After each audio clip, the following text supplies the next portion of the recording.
नमस्कार, मैं रचना शर्मा चढ़ती कला टाइम टीवी देख रहे सभी दर्शकों का स्वागत करती हूं। आप देख रहे हैं हरियाणा न्यूज। समाचारों की शुरुआत से पहले एक नजर आज की मुख्य सुर्खियों पर।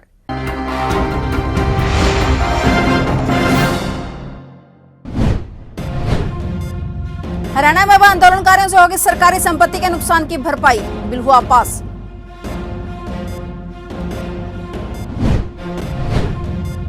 हरियाणा में कृषि उपयोग वाली भूमि पर नहीं लगेगा कोई प्रॉपर्टी टैक्स, ऐसा प्रावधान करने वाला हरियाणा देश का पहला राज्य।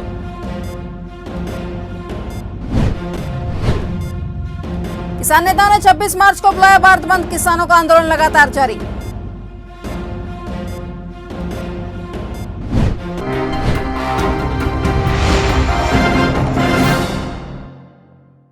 और अब समाचार विस्तार से।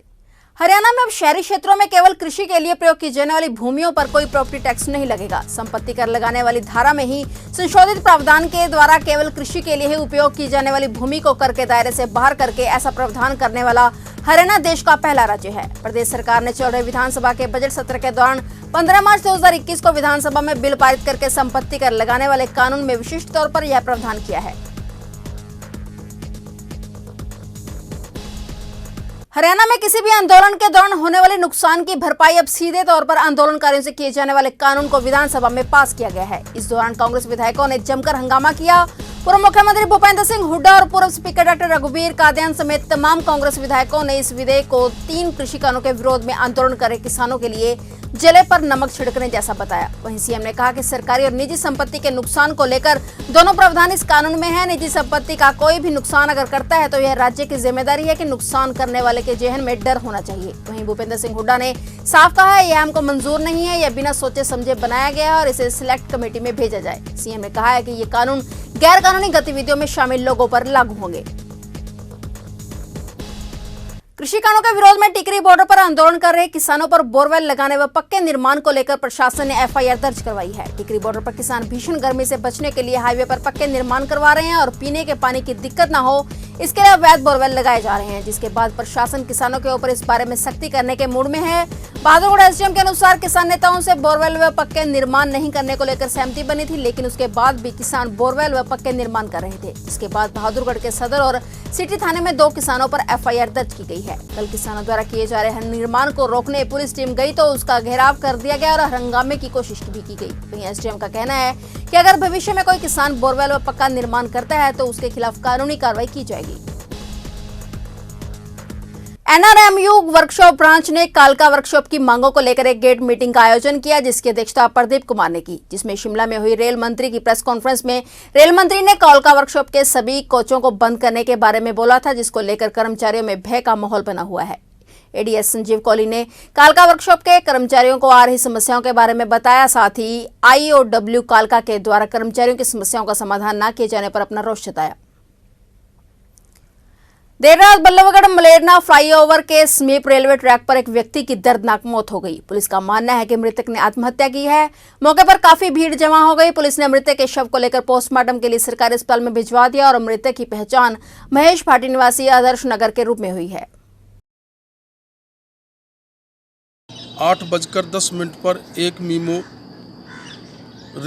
मीमो चौकी में प्राप्त हुई थी बाबत मर्ग इंसानी, जो मैं व गंगाराम ईएसआई उसी टाइम मौका पर पहुँचे, जो मौका पर एक लाश अपमैन लाइन के साथ पड़ी मिली थी। जो हालात मौका देखने से ऐसा प्रतीत होता था कि मृतक ने किसी रेलगाड़ी से कटकर आत्महत्या की है। जो हमने मौका पर लाश के फोटो लिए तथा उसी टाइम लाश को मौका से उठाकर एक तरफ रखा गया तथा कार्रवाई 174 सीआरपीसी अमल में लाई गई। जो समय करीब 20:45 पर डिप्टी एसएस बल्लभगढ़ को लाइन क्लियर होने के बारे बतलाया था और वहां पर न तो कोई गाड़ी डिटेन हुई है और ना ही कोई गाड़ी रुकी थी।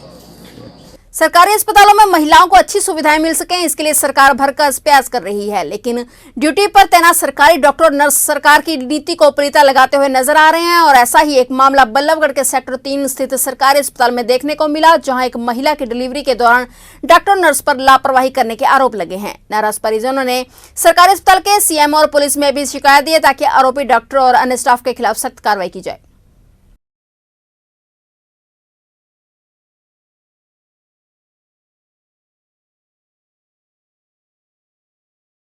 मेरी विशेष 9 तारीख को डिलीवरी हुई थी गवर्नमेंट सेक्टर 3 में, गवर्नमेंट हॉस्पिटल में, और वहाँ पे हमारी डिलीवरी हो गई। और फिर हम 11 तारीख को घर चले गए और घर पे फिर करेक्ट 1 महीने बाद 11 मार्च को वाइफ बेहोश हो गई।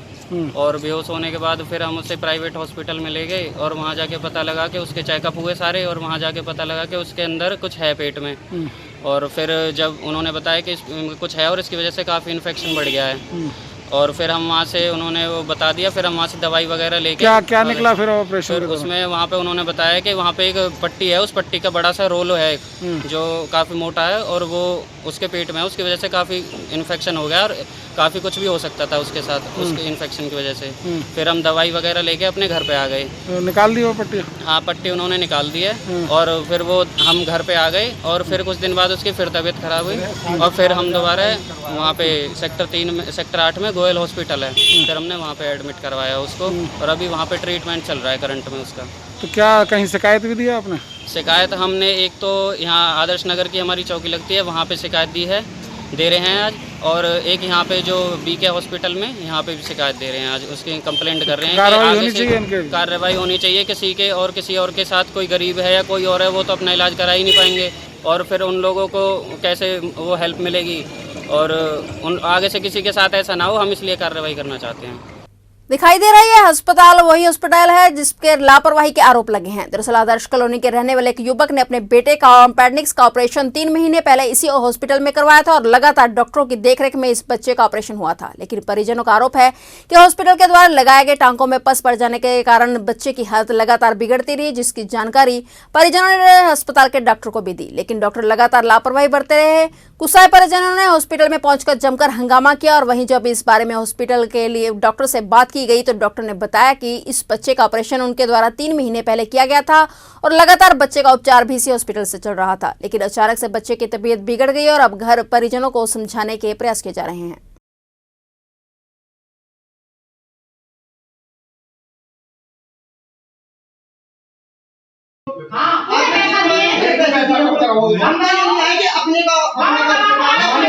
अब परेशानी बनी है जी, वही दर्द है, दर्द वो नसियाँ निकाली अपेंडिक्स की, लापरवाही करी है इनने, डॉक्टर ने। जहाँ से ऐसी अगर सड़ी हुई चीज, कोई भी इन्फेक्टेड चीज निकाली जाती है तो मवाद पड़ने की आशंका होती है चमड़ी में, स्किन पे।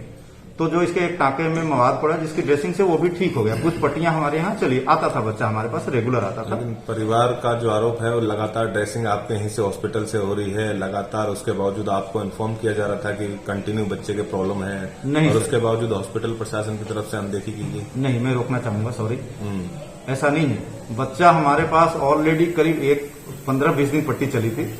उस दरमियान ये सर्जिकल प्रॉब्लम बड़ी आम प्रॉब्लम है, कोई भी अगर सर्जन हो या कोई भी डॉक्टर हो ये जानता है कि स्किन हो जाती है, स्किन इन्फेक्शन होता है। पट्टी चली, लेकिन कभी बच्चे ने ऐसा नहीं कि कभी खाना नहीं खा रहा है या कभी उल्टियां लग रही हैं या लैट्रिन नहीं हो रहा है, ऐसा कभी नौबत नहीं आया। ये बताता है कि पेट के अंदर जो भी सर्जरी हुई वो सारी एकदम बिल्कुल सही कंडीशन में है। अब रही बात ये जो बता रहे हैं कि नहीं हम इतने, बच्चा शुरू से ही परेशान रहा। आप ये सोचें कि 8 दिसंबर को ऑपरेशन होता है, बच्चा हमारे पास कल आता है, कल के डेट में, कल का डेट होता है 15। अब ये सोचें कि 8 दिसंबर से 15 मार्च 3.5 महीने करीब हो गए, करीब। क्या कोई मरीज अगर 3.5 महीने से खराबी चल रहा है पेट के अंदर, क्या वो सही रह सकता है? उप मुख्यमंत्री दुष्यंत चौटाला के 21 मार्च को फरीदाबाद आगमन के दौरान विरोध की प्लानिंग को लेकर ग्रामीण और किसान संघर्ष समिति आमने सामने है। ग्रामीणों का कहना है कि डिप्टी सीएम को रोकना किसी भी तरीके से सही नहीं है। उप मुख्यमंत्री दुष्यंत चौटाला को फरीदाबाद के गांव नरियाला में 21 मार्च को होली मिलन कार्यक्रम में शिरकत करनी है। इसी को लेकर किसान संघर्ष समिति ने उनका बहिष्कार करने की अपील की। किसान संघर्ष समिति के लोग लगातार अलग अलग गाँवों में जाकर ग्रामीणों से दुष्यंत चौटाला का बहिष्कार करने की अपील कर रहे हैं। इसी क्रम में आज वह गाँव नरियाला पहुंचे और गाँव वालों से दुष्यंत चौटाला का बहिष्कार करने की अपील की, लेकिन इस बात को सुनकर ग्रामीण भड़क गए। दोनों पक्षों में जमकर गर्मागर्मी देखने को मिली। लोगों ने ग्रामीणों से आग्रह किया कि वे दुष्यंत चौटाला का प्रोग्राम यहां पर ना होने दें। वहीं ग्रामीणों का कहना था कि कृषि कानूनों को लेकर हम भी किसानों का समर्थन करते हैं, लेकिन गाँव में अगर दुष्यंत चौटाला आते हैं तो हम उनका विरोध नहीं कर सकते। हमने तो उनका सहयोग करना पड़ेगा। जो सरदारी यहाँ आकर दबाव डाल रही है वह गलत डाल रही है। कृषि कानूनों के खिलाफ किसानों का आंदोलन लगातार जारी है। किसान नेताओं ने 26 मार्च को भारत बंद बुलाया है, जिसके तहत किसान संगठन रणनीति बनाने में जुटे हुए हैं। इस बीच किसान नेता राकेश टिकैत ने भी दावा किया है कि यह किसान आंदोलन लंबा चलेगा। जब तक कानून रद्द नहीं होते तब तक घर वापसी नहीं होगी, जबकि सरकार भी अपना रुख साफ कर चुकी है कि कानून रद्द नहीं होंगे। अब देखना यह है कि किसानों का यह आंदोलन अब क्या मोड़ लेता है। फिलहाल हरियाणा न्यूज में इतना ही। तब तक के लिए देखते रहिए चढ़ती कला टाइम टीवी और मुझे दीजिए इजाजत। धन्यवाद।